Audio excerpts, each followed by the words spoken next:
as you noted that you could free hit this week, and we do have a lot of questions about that really, because quite a few have got their free hit left.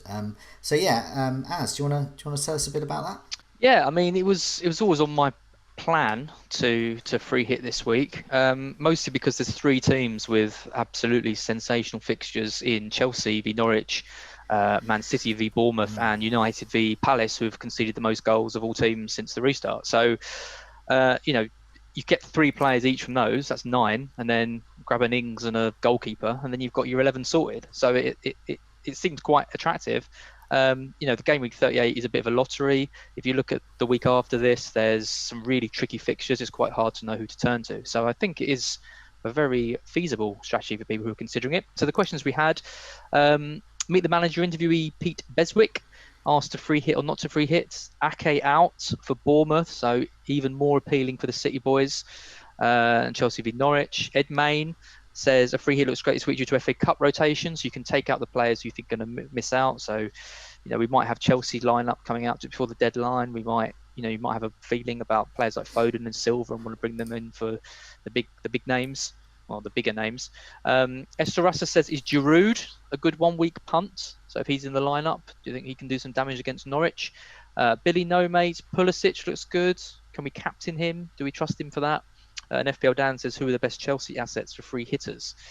I like Billy No Mate's question because I've got Pulisic captain in my bus team at the moment, just because it's Norwich and they look absolutely dreadful. And I mean, that Sheffield United game for Chelsea, Lampard after that game was absolutely livid. I would be amazed if there isn't a reaction from Chelsea off the back of that game. It'll be interesting to see who plays because they've got the FA Cup semi-final at the weekend, but the priority has to be a big win against Norwich to kind of just restore some belief that they can get into the top four. For some of the players who performed particularly badly in that Sheffield United game, to show that they've got a future at the club as well. So I think players like, if we get wind that players like Abraham are starting, or some of the more fringe players, then they might be good options. But really, if they should be putting out a full strength side in that game. And I think Pulisic looks great because he's one of those players who since the restart has looked so strong. So he's got my armband at the moment. If I was free hitting, I'd definitely be getting three Chelsea players.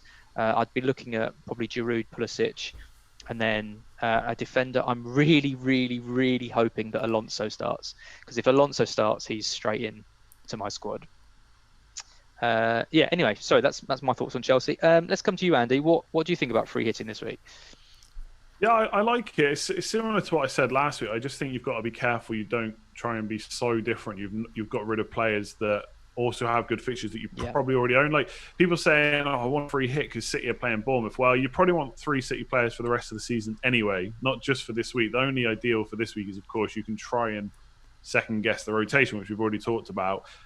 So fixture-wise, it probably does look the best. Like Man United versus Palace, like you've kind of just alluded to there, on paper, usually that isn't, maybe I would take out a Man United player or two, but the way Crystal Palace are playing right now, and the funny thing is, I think they're conceding so many goals because they are trying to play. They're not just sitting back and trying to defend. They are missing a few players as well, which isn't helping. Against Chelsea, they kind of tried to take it to them. It nearly worked out for them. If they do that against Man United, they will get destroyed. So maybe they will try and sit back a bit in that one. I don't know. But I would still want Man United players. I want three City for the rest of the season anyway. So I think this is the problem you're going to have. Like, people that are looking to free hit want to do it in a week where something's like really crazy and exciting is going to happen. But you're going to want three Man United players for the rest of the season. You're going to want three City. Whether you do it this week or 38, that's probably not going to change too much. The only thing I would say about 38 is Man United are playing Leicester, which might be a bit tougher. But again, the way Leicester are playing, you probably still want three anyway. So I don't know. I don't really have anything against this week. I think it's this week or 38, really. I would just try and, I don't know, almost like get out of your head about your target because of Man City players, because you are going to want them anyway. And in terms of Chelsea, would I triple up? I mean, Chelsea's defence is so bad. I could see Pukki scoring a goal, even though they're down and out. But I guess, yeah, I mean, the allure of Alonso, if he starts, is huge. And obviously the fact that you get early team news is massive as well. And we should say as well, Man City are now eligible to for the Champions League, they're not going to get banned. So top 4 is now hugely important because 5th won't get that Champions League spot anymore. So yeah, Pulisic and Willian look good. I mean, we should just quickly touch on those 2 players. Like, would you bring in Pulisic just for this week, bearing in mind he has Liverpool and Wolves out? If we're not talking free hits, a lot of people will be considering that too, just while we're talking Chelsea. Ask Joe. 1 fixture punt on Aubameyang went very well, didn't it? Yeah, what do you think about Pulisic for a one week? I think the way the Liverpool defence is, I'll be happy with Pulisic for the duration.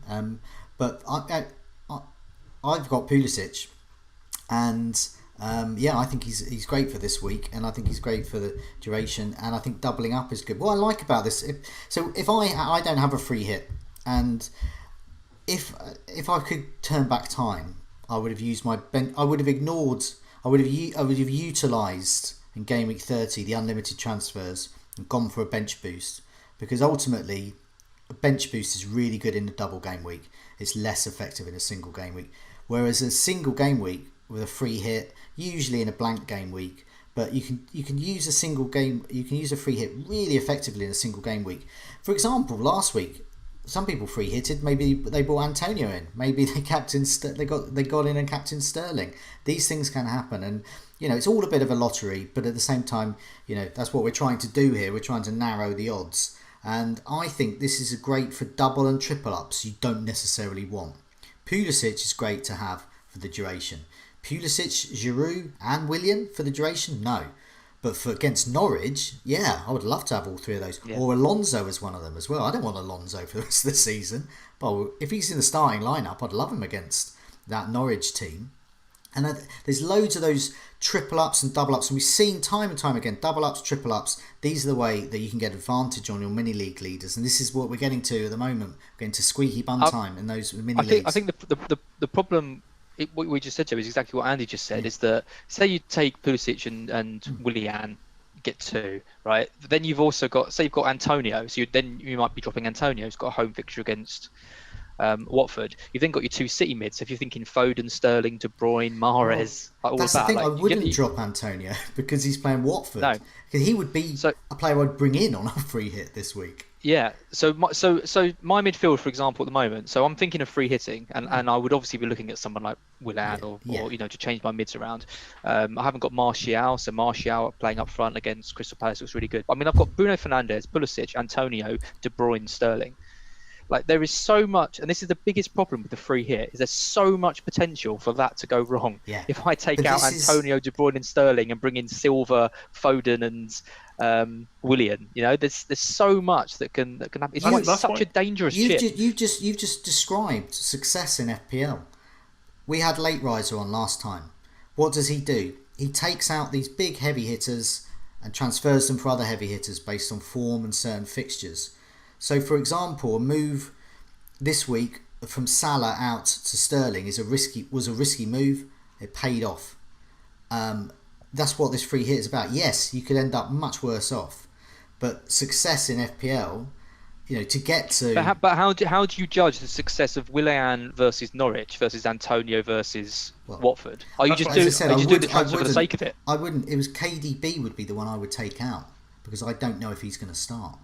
And I would take the risk that KDB is not going to start, and I would use those Man City spaces elsewhere, and I would probably have Jesus in, so that KDB out would free up a space for Willian. So you go Jesus and Sterling, which means you can't then have a second City mid, because then you've got Pulisic, Fernandes, and Willian and Antonio. So you've only got 1 City mid then. This is basically the point I was making. I don't think a triple up with City is because of these other options. Because we've got the Norwich game, we've got Chelsea against Norwich. There's so many options, so that's what it is. It's all about balancing and trying to get that. But I think Antonio is a great option this week. Good differential. Sorry, Andy, go on. This is what I was saying about you don't feel like you have to change your whole team. Like if you've got Antonio, Pulisic, 2 City mids, and Fernandes already, that's a great midfield. Yeah. For free hit or not, right? So that's fine. Let's say you're happy with them. Don't change them. But you could go for a Giroud punt instead of Danny Ings up front. You could go for Alonso if he starts, Azpilicueta if he starts. Not 2 players you're probably not going to want for the rest of the season. Yeah. Maybe you just change your defence around a bit. Like, this is a different season now with lockdown and stuff. Like usually you would just go for the week where you can change everything. When have Man United needed 3 players from and Man City at the same time? It's very, it's a weird season right now. So I feel like you shouldn't expect to change 11 players with this free hit. No. Maybe that'll be different in Game Week 38 because then we know what's happening with relegation. We know what's happening with top 4. We know them if there's more injuries and stuff. It might be a bit different. But for this week, there are so many good midfielders that people already have. You don't necessarily need to change all 5 players, I don't think. Yeah, that is an excellent point. And actually, you think about free hit, you've only got 3 weeks now to use it. So you've got to use it in one of them. Yeah. And realistically, if you're happy with your team, how many are you going to make? You're going to have your 3 United. You're going to have your City. You're probably going to keep your Wolves defender. You're probably going to keep Trent. Like, I don't know. It's a tricky one to get right. I mean, 38. You've got the advantage of the team news that you might get before the kickoff. The kickoff happens, which is a benefit. Made a great point bringing up Giroud, I think, as well, because Giroud is not a player you're going to want, but you're going to perhaps really want him for this game. And then suddenly you've got, so maybe you haven't got room for Willian, but you've got Pulisic. Double him up with Giroud. There's going to be points there, and elsewhere as well. Have a look at defence. If you fancy a Southampton clean sheet, triple up on their defence. Ignore Danny Ings, or get Danny Ings and McCarthy and one of their defenders as well. It's these kinds of things that you might not necessarily do, but there's lots of these potential. There's lots of these potential each week, but I just think this week has those sort of fixtures of good teams, good players, but you might not necessarily want them a long time. And it's all this. There's loads of potential, but there is loads of potential for it to go wrong. Because, I mean, up front, if you just think about up front, you've got Jesus, you've got Greenwood, you've got Ings, you've got Giroud. You move out Greenwood for Giroud. Greenwood gets a brace against Palace. You move out, it's so hard to know who you've got, and you're moving out. You're likely to be moving out players who've been doing well for other players who have been doing well and have good. Everyone's got good fixtures. It's really tough. The free hit chip basically is just not as strong as it sometimes is. I don't think. Like we've talked before about worrying about people holding free hit. What are they going to do to my rank? I got to be honest. I'm not worried at all, to be honest, because I think there's so much room for it to go wrong, and people are going to take out players they actually want because they want to be different.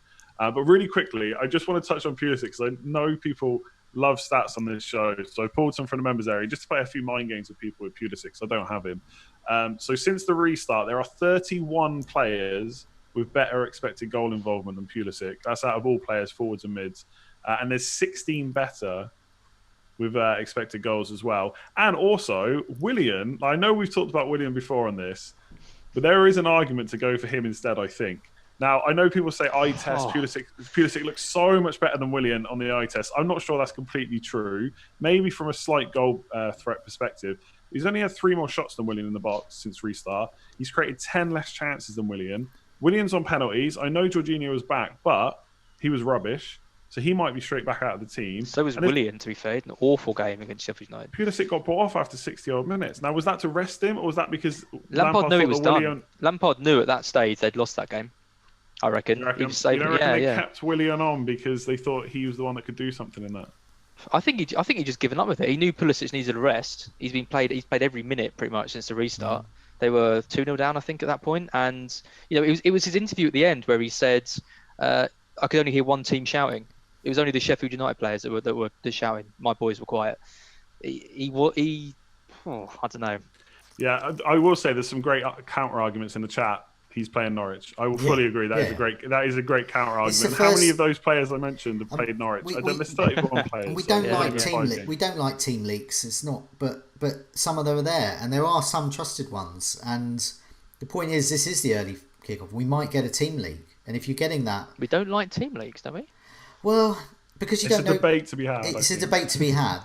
Are they real? Can you trust them all? So you've got all these things going through your mind. It's like, but nevertheless, it would be much easier if we could make changes after the teams have been revealed, like in the Sky game. But that's also for another debate. But I think with that one, there's a chance we will know whether Pulisic, Willian, Giroud, Alonso, whether they're playing or not. And if we do know, if you're free hitting, it's got to be full strength. Yeah, it's got to be a full strength. You would imagine, surely. I was just going to say, because I'm in a different position, because I've still got my bench boost left. And I could play it here. Aurier's availability might scupper that. But essentially, my bench boost would be Southampton. And it would have to be Danny Ings. And people go, yeah, you put Danny Ings on your bench boost. That's not really your bench boost. But yeah, who do I drop for Danny Ings? Greenwood perhaps, or Vardy. It just goes on like that.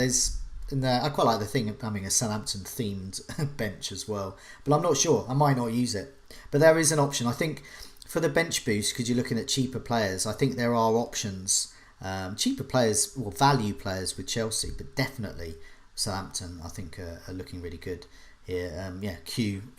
My team and your team has Brighton completely hammering them, which would be quite nice, but not nice for FPL. Yeah, it would be nice. Can't see it happening. I think we should move on. I think it's a great time to free hit, but obviously there is a debate to be had, and it's going to depend on your own teams. And as both of you pointed out, Andy in particular, if you remove players that are going to score really good players, you've just got to accept that risk if you're going to do that. Andy, let's move on to clean sheets. Who have got the best clean sheets over the next the final few game weeks now? Final 3.